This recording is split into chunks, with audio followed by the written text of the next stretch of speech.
Assalamu alaikum. So let's continue with the Prophet. Then an old man, a keeper of an inn, said, "Speak to us of eating and drinking." And he said, "Would that you could live on the fragrance of the earth, and like an air plant be sustained by the light.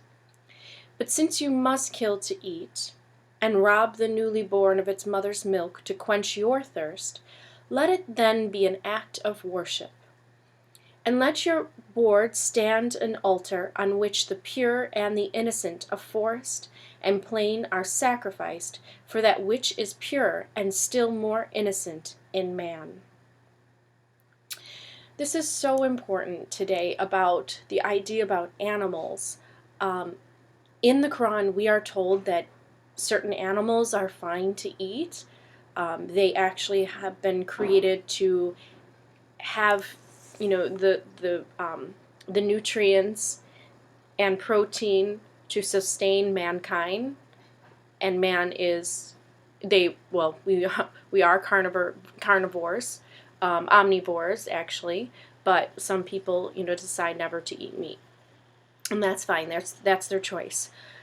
But here it says that, like the Native Americans, when they ever killed, we know that they honored everything that they were given. They honored the nature around them. They honored the animals because they saw it as a gift from the Great Spirit.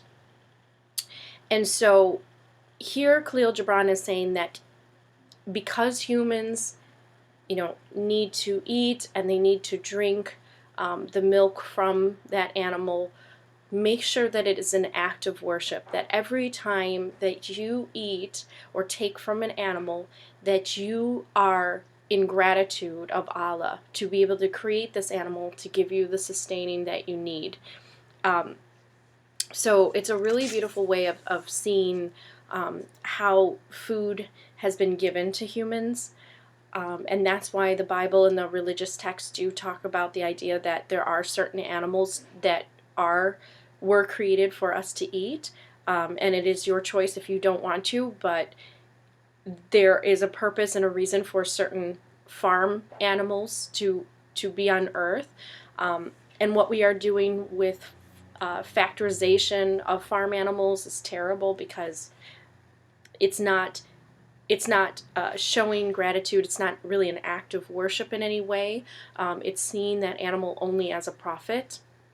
And that's something that definitely needs to stop, because it is not showing this pure side and more innocent side of man, of just knowing that, we have to survive and we have to sustain it because people have taken upon themselves to use animals and to abuse animals, and instead of being grateful for them being on earth.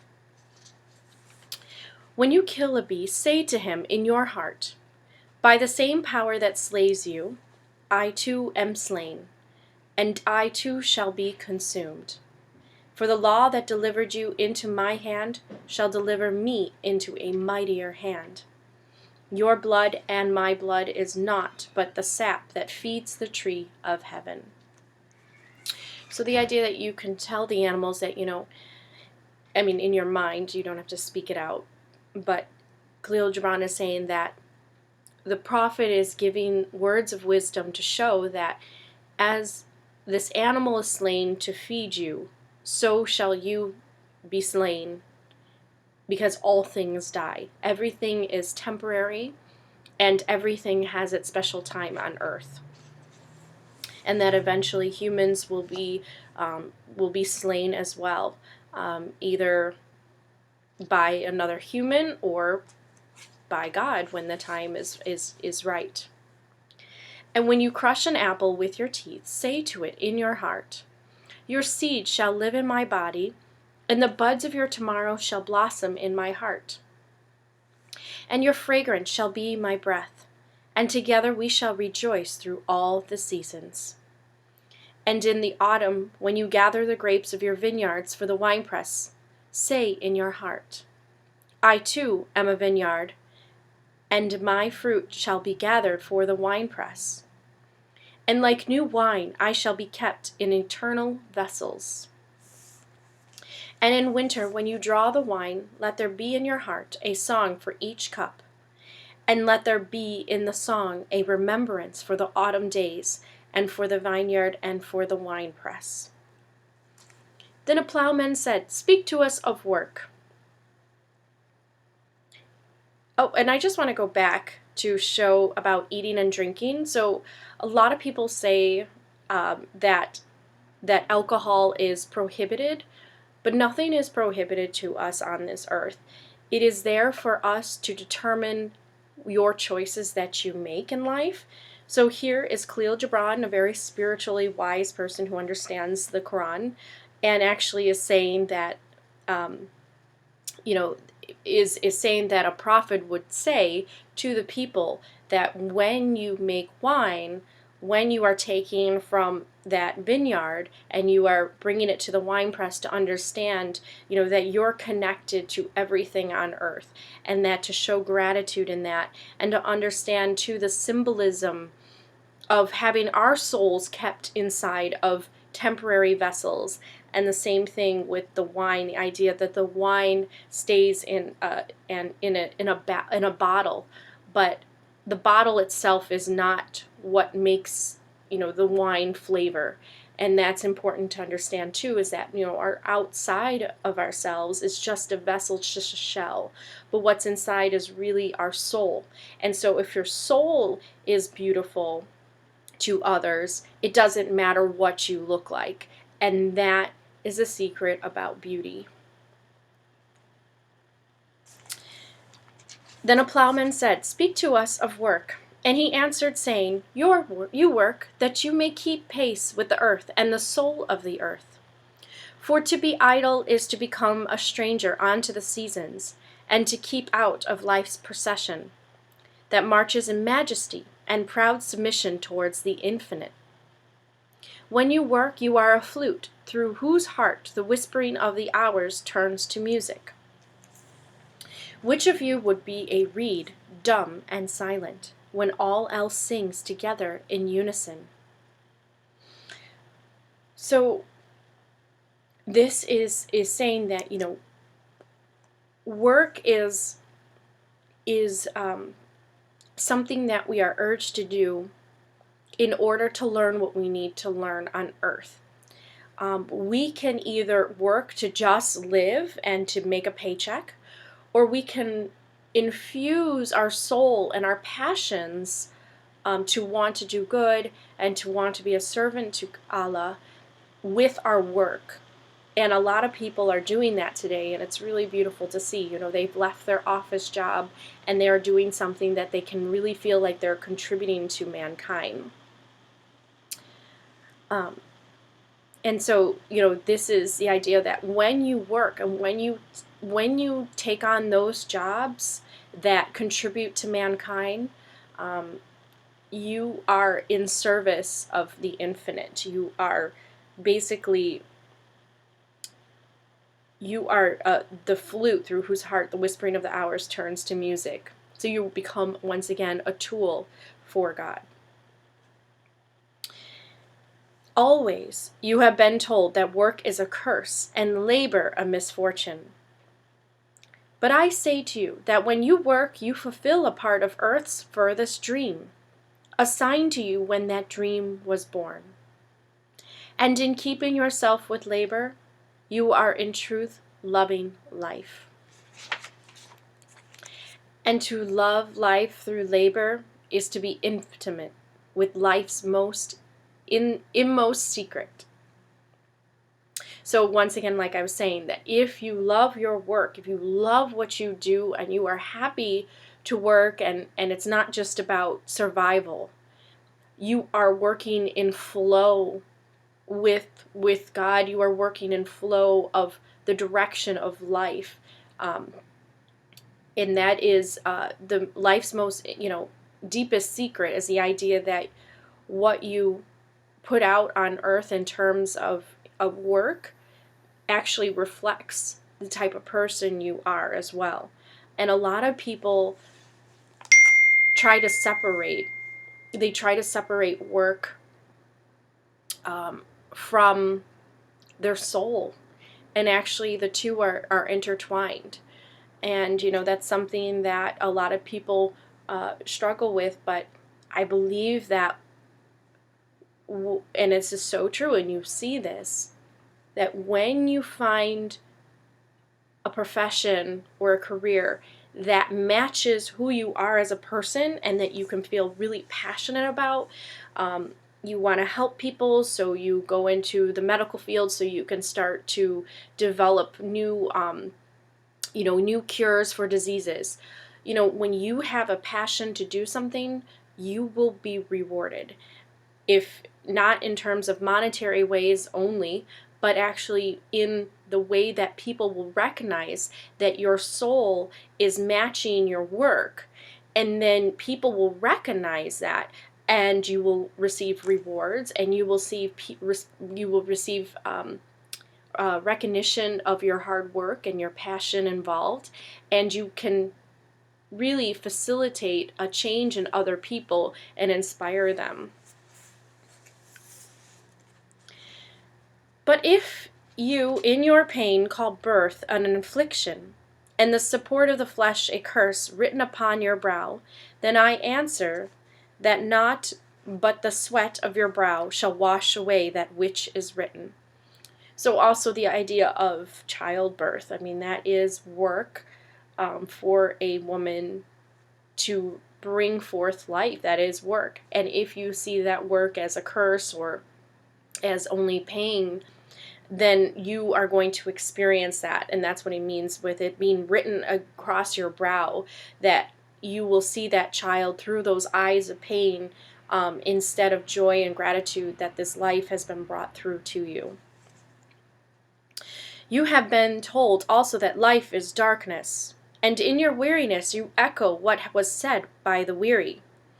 So, right now, Muhammad al-Mustafa is telling the people that there are people that are on a lower consciousness level. They are not spiritual, and they don't have the wisdom. And so what they do is either they're leaders or they're in the public arena, and they are able to complain to people and to treat and to teach people the opposite of gratitude. And the idea is that they teach that life is hard, that work is for our suffering, childbirth is for pain, for the woman. All these things, these negative things that people have taught other people. This is a time where a prophet of God actually can explain the truth about these things, and about how when you see them this way and you see them in darkness and pain, that is how your experience will be. And it's an illusion, because you're not really seeing the truth of the reason and the purpose for you having to work and having to give birth and having to do all these hard things for your own soul's growth. You have been told also that life is darkness, and in your weariness you echo what was said by the weary. And I say that life is indeed darkness, save when there is urge. And all urge is blind, save when there is knowledge. And all knowledge is vain, save when there is work. And all work is empty, save when there is love. And when you work with love, you bind yourself to yourself and to one another and to God. So this is what I'm saying again, the idea that when you work with love, when you are passionate about what you do, you are working in accordance with flow of what Allah plans for the earth, in the sense that you are giving of yourself, and you are in turn being a tool for God in order to help others and to service mankind and help life move forward and express itself further. And it's interesting, the idea about knowledge here. And all his knowledge is vain, save when there is work. So what was I talking about in my other video? The idea about the fruit, the tree, and the choice. that when Adam and Eve were tempted to eat this fruit, to become all knowledgeable, all immortal, all knowing, immortal and angelic beings, if Satan was trying to tempt them into that, right here, all knowledge is vain. It is absolutely a moot point. There is no reason to hold that knowledge unless there is work first to acquire that knowledge. And that is what Khalil Gibran is talking about. The idea that knowledge is not something that is just given to you. Otherwise, there's no point to it. Because knowledge is what you acquire when you do the work and you put the effort. That is how you gain knowledge. Real, authentic knowledge. You can know facts, but knowledge is the idea of knowing something to be true and knowing the facts and the truth around it. That's what knowledge is. And we are put on earth in order to gain our true knowledge instead of just taking it. We are here to earn our true knowledge. And what is it to work with love? It is to weave the cloth with threads drawn from your heart, even as if your beloved were to wear that cloth. So it's the idea that when someone is making clothing or is on a loom, that every time that they make something, they are going to make it for someone that they basically are pouring their love into that work. That even if someone who wears it is not their love, they are acting as if they are. And that's something we don't have in the world today. We have kind of a mass factorization of clothing and accessories, and they fall apart, and they're not such great quality. And that's because it's become more about the dollar and the profit of making those things and gaining that money, instead of actually giving of service to other people and saying, you know what, I really want to make a product that's going to make people's lives easier and happier, and they're going to enjoy what they buy from me. Those are the types of stores and the types of people that I try to look for. I do not support really mass production of things. I really try to shop on Etsy a lot, because Etsy is a wonderful website of people that actually are making things from their heart. They're doing what they love, and then they're trying to sell it. I buy a lot on Etsy.com. ETSY, if you want to check it out. So these are the ways that when you work, put all of yourself into it, as if the person that is going to gain your item is like the love of your life, even if they're not. But that is what you're supposed to do, because when you do that, you start to have a unity consciousness. You don't judge other people, and you see everybody as the same, and that's better for you. It is to build a house with affection, even as if your beloved were to dwell in that house. Right now, building a house, the idea that if you are building a house, you are going to make that house so strong, so secure, that the person inside of it is someone that you love and care about. That's what you have to think when you're making things for others, in this case, building a house. It is to sow seeds with tenderness and reap the harvest with joy, even as if your beloved were to eat the fruit. It is to charge all things you fashion with a breath of your own spirit, and to know that all the blessed dead are standing about you and watching. Often have I heard you say, as if speaking in sleep, he who works in marble and finds the shape of his own soul in the stone is nobler than he who plows the soil. And he who seizes the rainbow to lay it on a cloth in the likeness of man is more than he who makes the sandals for our feet. But I say, not in sleep, but in the overwakefulness of noontide. that the wind speaks not more sweetly to the giant oaks than to the least of all the blades of grass. And he alone is great who turns the voice of the wind into a song made sweeter by his own loving. That's really important. We are told in the Quran all the time to not judge.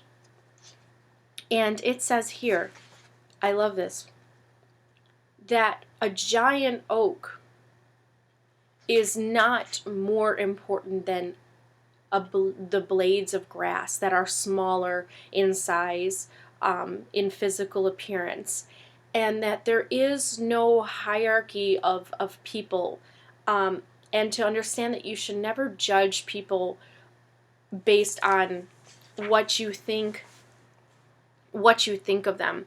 That is why in the Quran it's always told not to judge people, that Allah knows what's inside of people's hearts and mind, because Allah is the part of creational energy that is connected into, by our higher consciousness, or at least is remembered by our higher consciousness and thought of by our higher consciousness, but is connected to all of us through our mind.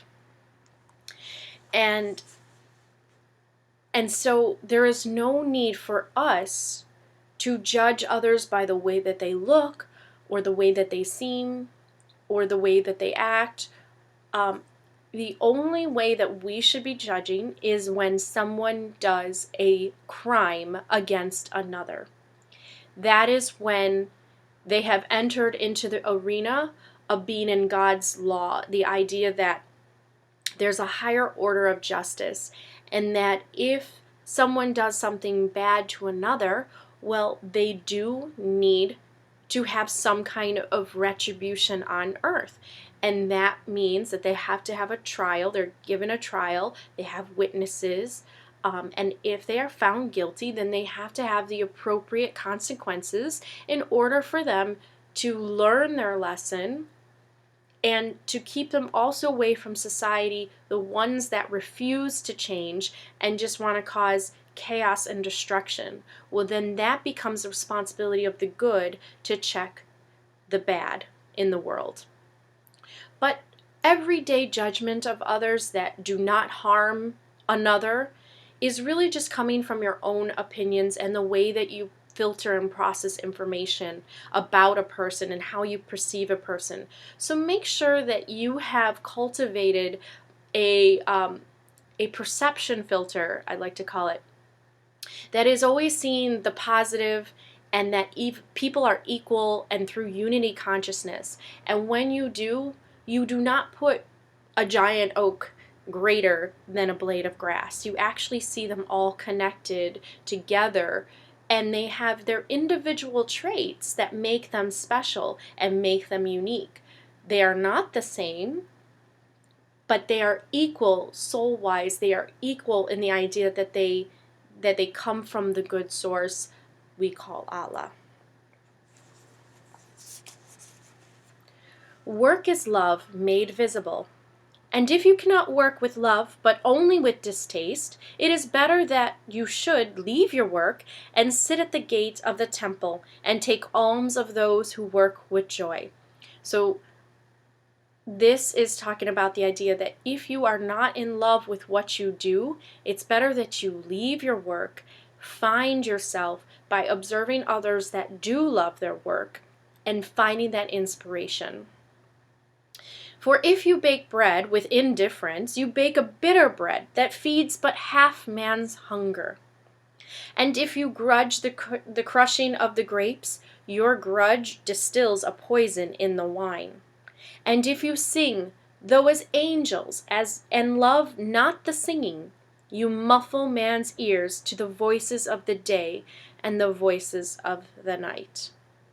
So if you do something that's not out of love, and you hate what you do, it's going to affect those that receive your work and receive your product that you are making. And then a woman said, "Speak to us of joy and sorrow."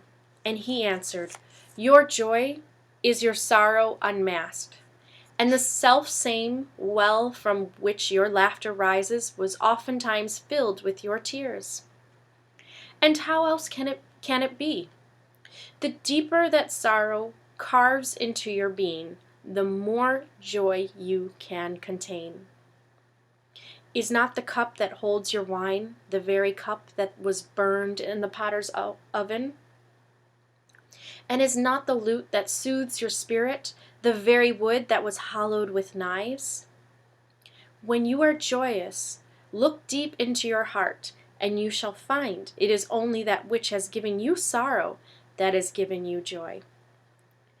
When you are sorrowful, look again in your heart, and you shall see that in truth you are weeping for that which has been your delight. This is so true. This is really huge about our awakening. And when you get to this level of consciousness, you will have bad days. You will have terrible things happen to you. You will suffer. You will not have always a joyous day, of course, and you will experience sorrow.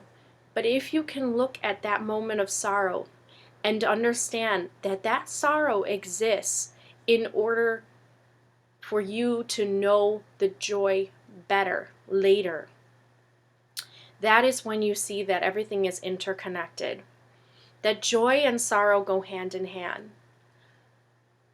I don't know if I would still be the same person I am today and see so much joy in life if I did not experience so much sorrow in my earlier childhood when I lost my mother.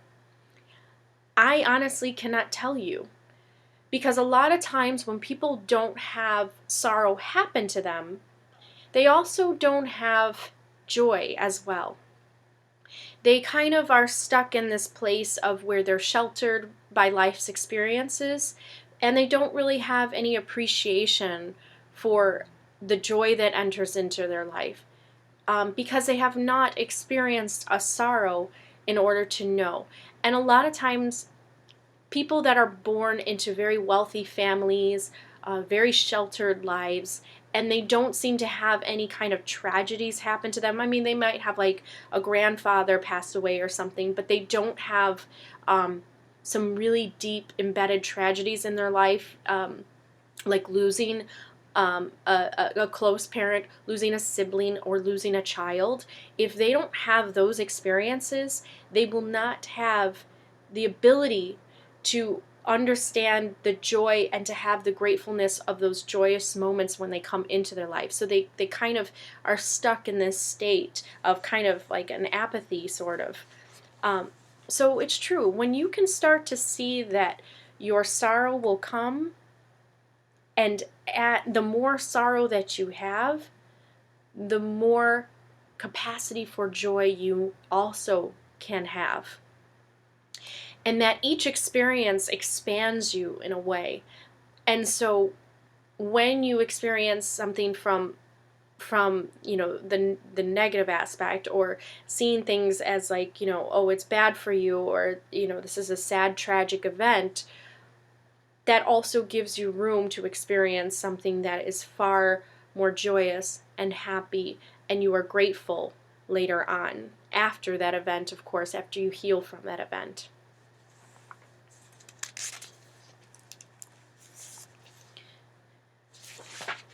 Some of you say, joy is greater than sorrow, and others say, nay, sorrow is the greater. But I say unto you, they are inseparable.